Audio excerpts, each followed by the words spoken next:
Hello, ആരത്? നീ കൊന്ന ക്രൂവിന്റെ ട്വിൻ ബ്രദർ പാബ്ലോ അരി. I am coming for you.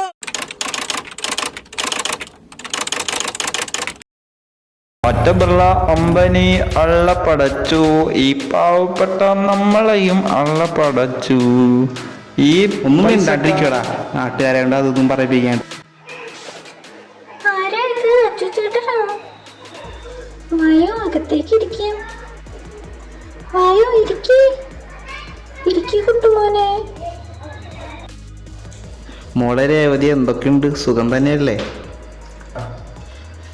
ഈ വധൂരും തെറ്റി കിടന്ന് കാട്ടണേ. കൊതു കൊതു കൊതു കൊതു കൊതു. ആന്റി, ഇതേ ഒരു കൊതുകിന് കിട്ടി. എന്താ വന്നതിന്റെ ഉദ്ദേശം?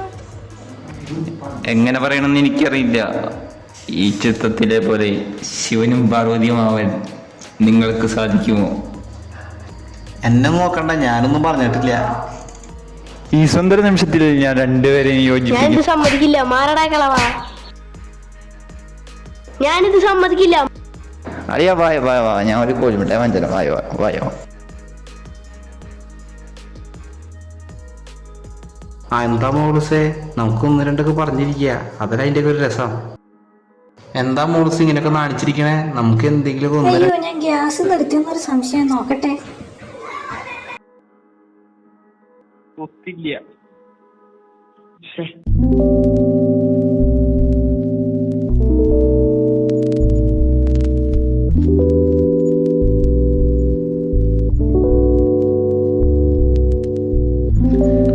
മര്യാദക്ക് ഞാൻ പറയണ പോലെ കേട്ടാ നിനക്കുള്ള, അല്ലെങ്കിൽ നിന്റെ അച്ഛനത്ര പോലെ പെട്രോൾ തന്നെയാവും നിന്റെ എന്റെയും.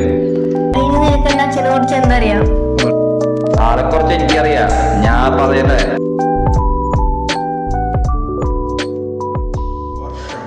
1999 എലിപ്പാറക്കുന്ന്.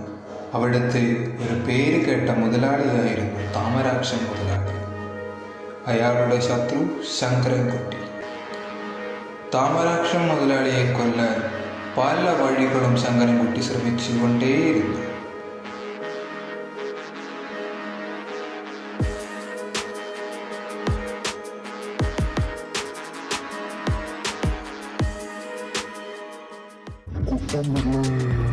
താമരാക്ഷന്റെ ബിനാമിയും അതിനുപരി അയാളുടെ സുഹൃത്തുമായിരുന്നു കോൺസ്റ്റബിൾ കൊട്ടപിള്ള.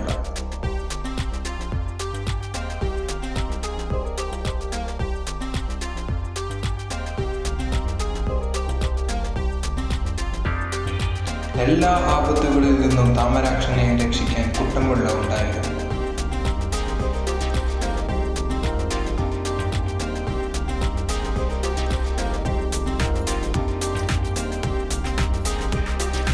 കുട്ടമ്പിള്ളയ്ക്ക് ജീവനുള്ളിടത്തോളം കാലം വരെ താമരാക്ഷന്റെ ശരീരത്തിൽ ഒരു പൊടി പോലും വീഴ്ത്താൻ സാധിക്കില്ല എന്ന് മനസ്സിലാക്കിയ ശങ്കരൻകുട്ടിയുടെ ഗുണ്ടകൾ കുട്ടമ്പിള്ളയെ കൊല്ലാൻ തീരുമാനിക്കുന്നു.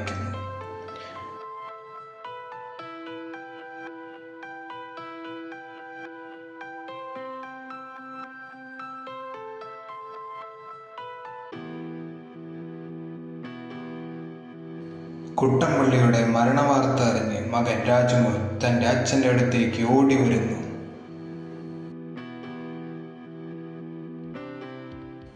കുറച്ചു വർഷങ്ങൾക്കു ശേഷം തങ്ങളെ തടയാൻ ആരുമില്ല എന്ന് മനസ്സിലാക്കിയ ശങ്കരൻകുട്ടിയുടെ ഗുണ്ടകൾ താമരാക്ഷൻ മുതലാളിയുടെ ഒരേ ഒരു മകനായ അച്ചുവിനെ കൊല്ലാൻ ശ്രമിക്കുന്നു.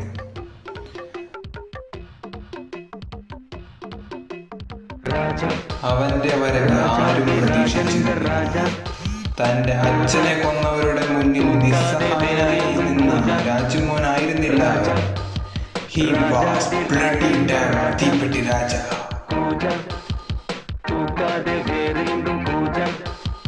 நேற்று இல்லை நாளை இல்லை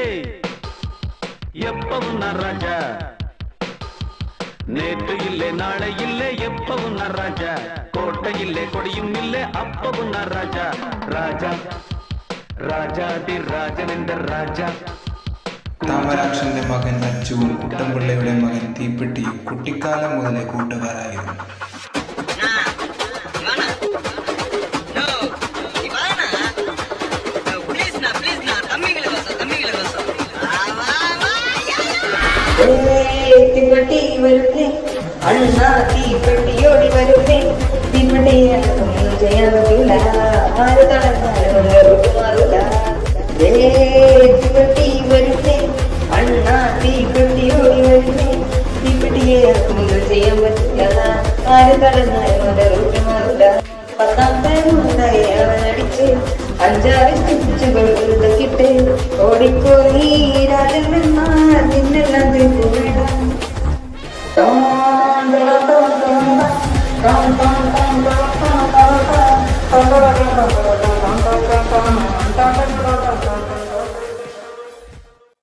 അച്ചുവും അവൻ്റെ വീട്ടിലെ വേലക്കാരിയുടെ മകൾ രേവതിയും പ്രേമത്തിലായിരുന്നു.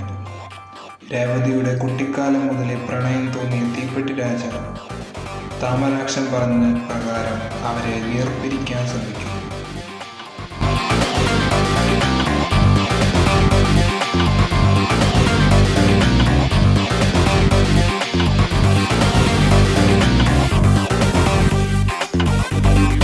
അങ്ങനെ അവർ പിരിയുകയാണ്.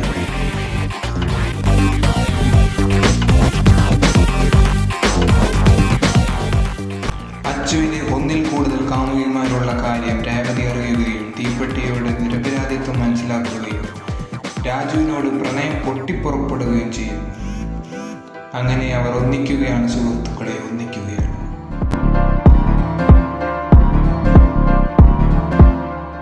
കാത്തെല്ലാം കാതലാകും കാലമേ നിന്നു ഓടും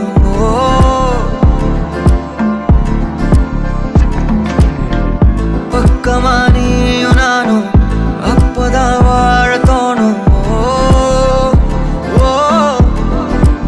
ഒന്ന பார்த்தா கண்ணு ஊறுதே கண்டமாகுதே புத்தி மாறியே சத்தம் போடுதே சக்கரம் போல மனசு சுத்தர வேளை சுராங்க நிற்க மாலுக்கனவா அதோ பாருவானம் துணி துவைக்குது மேகம் வெலகி போகுது சோகம் நீவா கொக்கரக்கோ கரக்கோ எவடியா கொக்கர ஆனு காவாலயா நு காவாலியா ரா ரா ரா ரா ரா ரா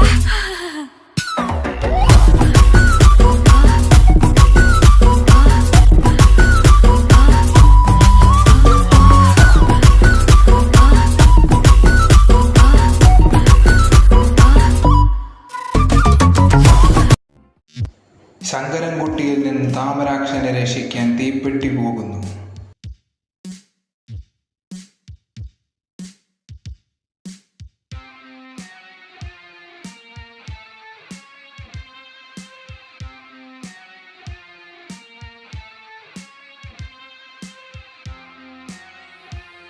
എന്നാൽ അവൻ്റെ ജീവന് തുല്യം സ്നേഹിച്ചിരുന്ന താമരാക്ഷൻ മുതലാളിയെ രക്ഷിക്കാൻ സാധിക്കുന്നില്ല.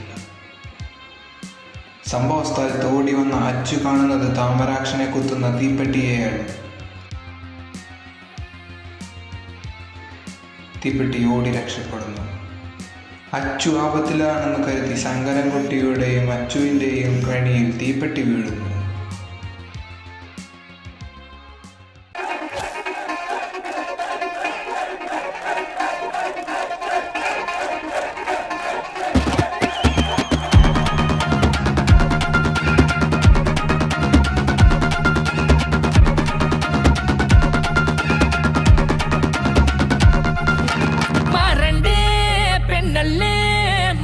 പൂച്ചേലല്ലേ തേടുന്നേ പെണ്ണേ നിൻ പൂവമ്പൻ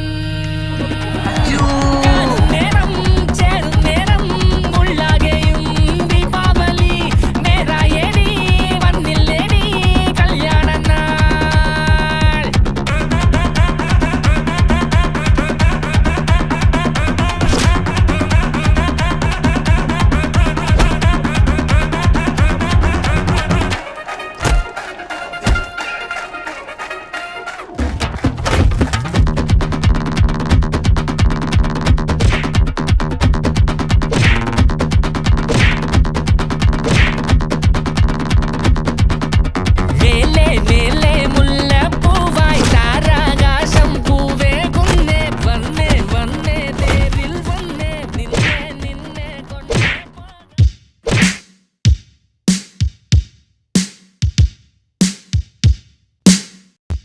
നിന്നെ കൊല്ലാൻ എന്നെ സഹായിച്ചത് നിന്റെ കുട്ട സുഹൃത്ത് നിന്റെ അച്ചു.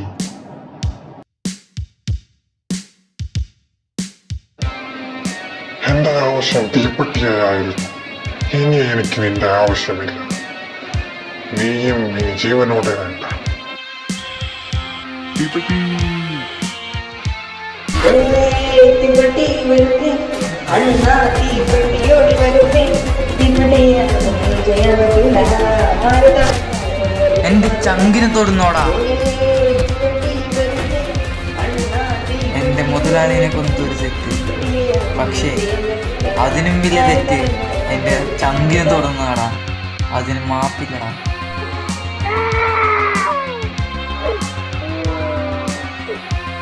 ഒന്നാം തീയതി ആയതിനാൽ കുടിക്കാൻ കുപ്പി കിട്ടാത്ത തീപ്പെട്ടി പെട്രോൾ കുപ്പി മാറി എടുത്ത് കുടിക്കുന്നു. തുടർന്ന് ഒരു പുക വിടാനുള്ള ആഗ്രഹത്തിൽ അവന്റെ പോക്കറ്റിൽ നിന്ന് തീപ്പെട്ടി എടുത്ത് സിഗരറ്റ് കത്തിക്കുന്നു. പെട്രോളിന്റെയും തീയുടെയും സങ്കല്പത്തിൽ അവൻ പൊട്ടിത്തെറിച്ച് ചാമ്പലാകാൻ ചെയ്തു. അങ്ങനെ തീപ്പെട്ടിയുടെ കഥ തീരുകയാണ് സുഹൃത്തുക്കളെ. വടയെ കൊണ്ട് ആയ തീപ്പെട്ടിയെ നിനക്കറിയോ? ബാക്കി കഥ ഞാൻ പറയാം.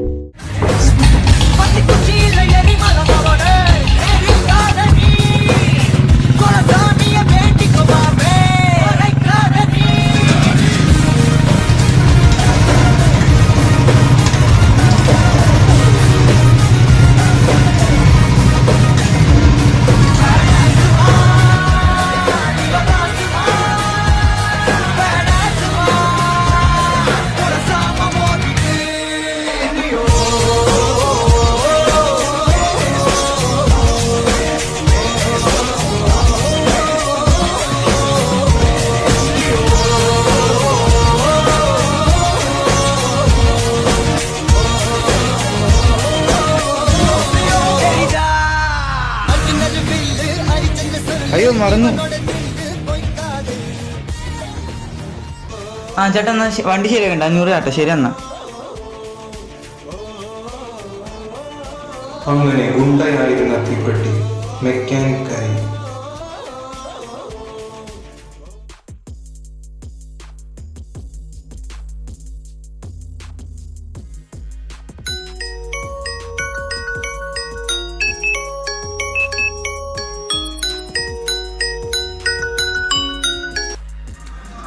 ഹലോ ജഞ്ചരാജ്, അടുത്ത മിഷൻ നിങ്ങൾ റെഡിയാണോ? Yes, I am ready sir.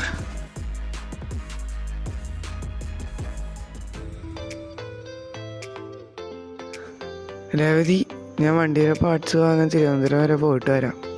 2 ദിവസം കഴിഞ്ഞിട്ട് ചേട്ടാ പോയിട്ട് വായോ.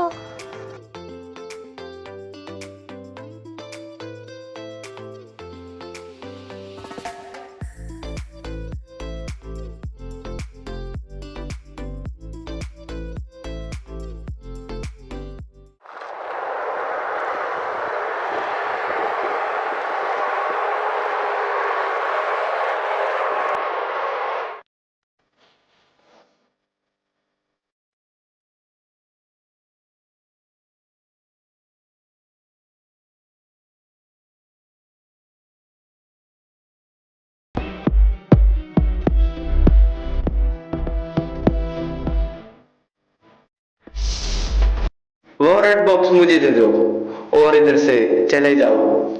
अगर जीना चाहते हैं तो यहाँ से भाग जाओ. You choose to die. Rest in peace, brothers. मारो उसे.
वो रेड बॉक्स किधर है?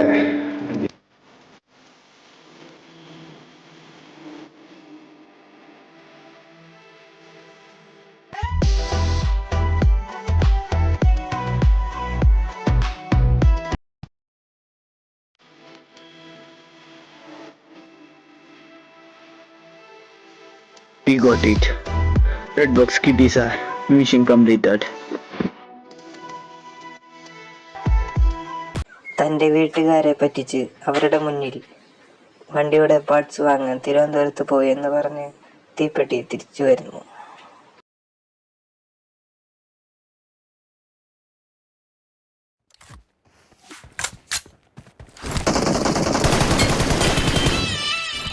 ഹലോ, ആരാ സംസാരിക്കണേ?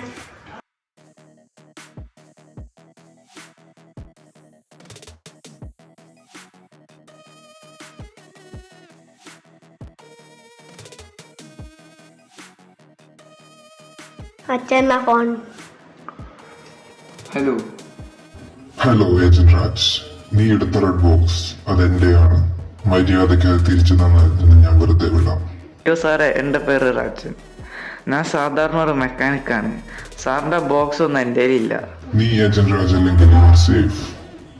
അഥവാ നീ രാജ് ആണെങ്കിൽ നിന്നെയും നിന്റെ കുടുംബത്തിനെയും ഞാൻ ഇല്ലാതാക്കും. അന്ന് പാടെ നീ വാടാ.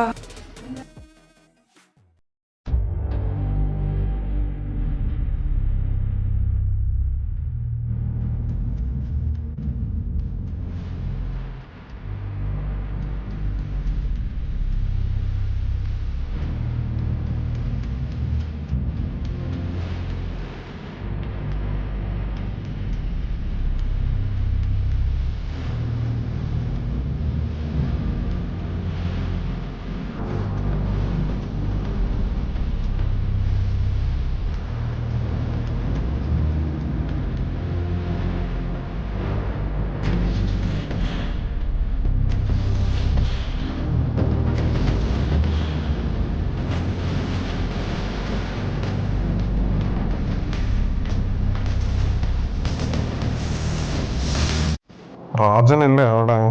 അങ്ങോട്ട് കയറിയേ, ചേട്ടനിപ്പോ വരും.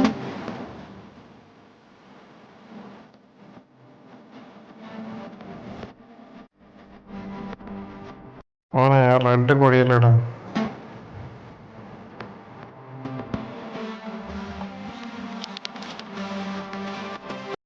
ഇനി ആ റെഡ് കൊടിയിലിട്ടെ നോക്കട്ടെ.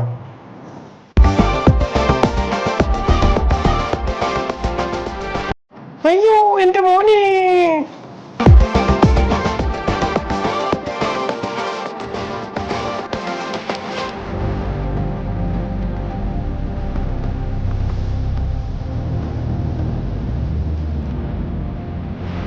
മോനെ, അയ്യോ അമ്മച്ചി.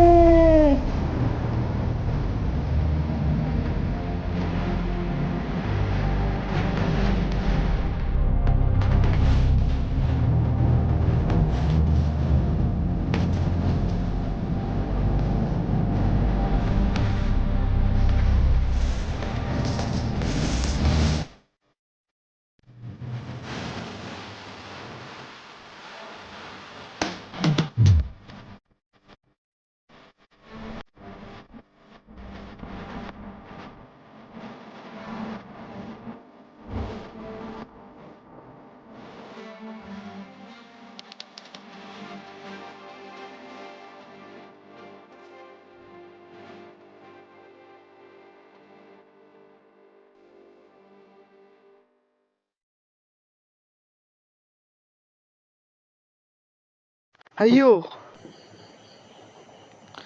മോളെ രേവതി, മോളെ രേവതി, മോളെ.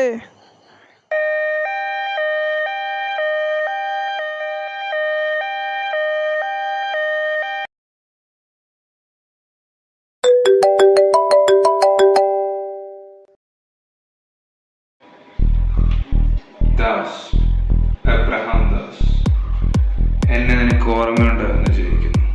നിനക്കെന്താ വേണ്ടേ? എൻ്റെ മോനവിടെ? ഞാൻ നിന്നോട് പറഞ്ഞില്ലേ ഞാൻ നീ ഉദ്ദേശിച്ച ആളല്ല. നിന്റെ നാട്ടുകാരെയും വീട്ടുകാരെയൊക്കെ പറ്റിക്കാൻ പറ്റും ദാസ്. പക്ഷേ എനിക്കറിയാം. I know who you are. ഞാൻ വെറും ഒരു മെക്കാനിക്കാണ്. എന്റെ ബോക്സ് ഒന്നും എൻ്റെ കയ്യിലില്ല. നിനക്ക് എന്താ വേണ്ടേ? എങ്ങോട്ടാ വരണ്ടേ? നാളെ വൈകിട്ട് 4 മണിക്ക് പഴയ ലോഡ്ജിൽ.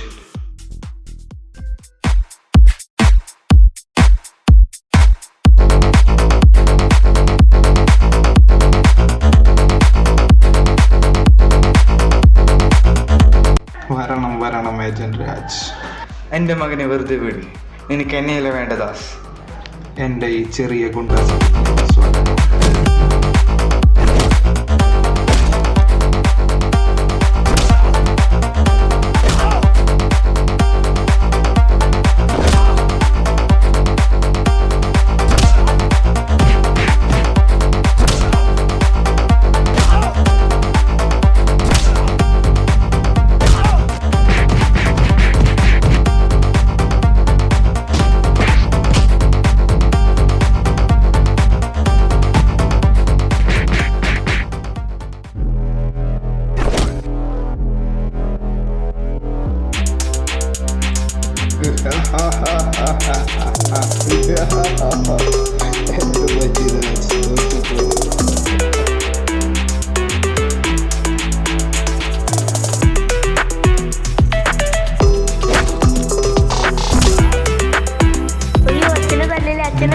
ഇപ്പോൾ 2 ഓപ്ഷനുണ്ട്. ഒന്നിൻ്റെ നിന്റെ മകൻ, അല്ലെങ്കിൽ റെഡ് ബോക്സ്. അയ്യോ അച്ഛനെ തല്ലല്ലേ. അച്ഛാ അച്ഛാ. നിനക്ക് ഞാൻ എത്ര അവസരം തന്നു രാജ്. ഇവനേക്കാൾ വലുതാണോ നിനക്ക് റെഡ് ബോക്സ്? ഇനി നിനക്ക് മാപ്പില്ല. അവസാന ആഗ്രഹം എന്തെങ്കിലും ഉണ്ടെങ്കിൽ പറഞ്ഞോളൂ. നിനക്ക് ധൈര്യമുണ്ടെങ്കിൽ എൻ്റെ കൈ അഴിച്ചെടു. കൈ അഴിച്ചാൽ നീ എന്ത് മാജിക്കാണ് ചെയ്യാൻ പോണേ രാജ്?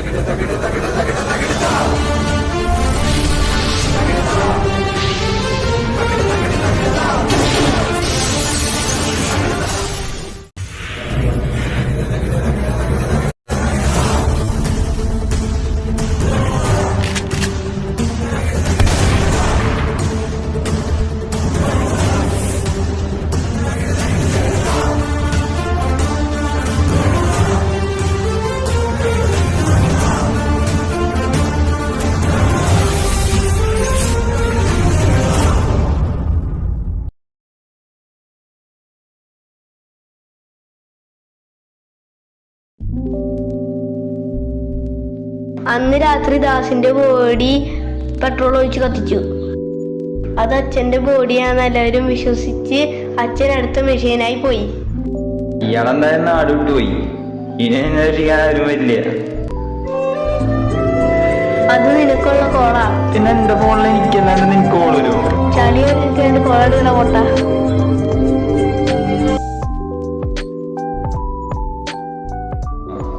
ഹലോ, ആരാ? ഒരു കാടായാൽ മാൻ, മുയൽ, പുലി, കടുവ എന്നിവരൊക്കെ ഉണ്ടാവും. ആ കാടിന്റെ രാജാവ് സിംഹമായിരിക്കും. ചെറിയ തീപ്പൊരി മതി ആ കാടിനെ ചുട്ടു ചാമ്പലാക്കാൻ. എന്നാൽ ആ കാടിനെ തീക്ക് വിട്ടുകൊടുക്കാൻ ആ രാജാവ് ഒരിക്കലും തയ്യാറല്ല. എത്ര ദൂരെയാണെങ്കിലും ആ സിംഹം കാടിനെ രക്ഷിക്കാൻ വരിക തന്നെ ചെയ്യും. I am coming.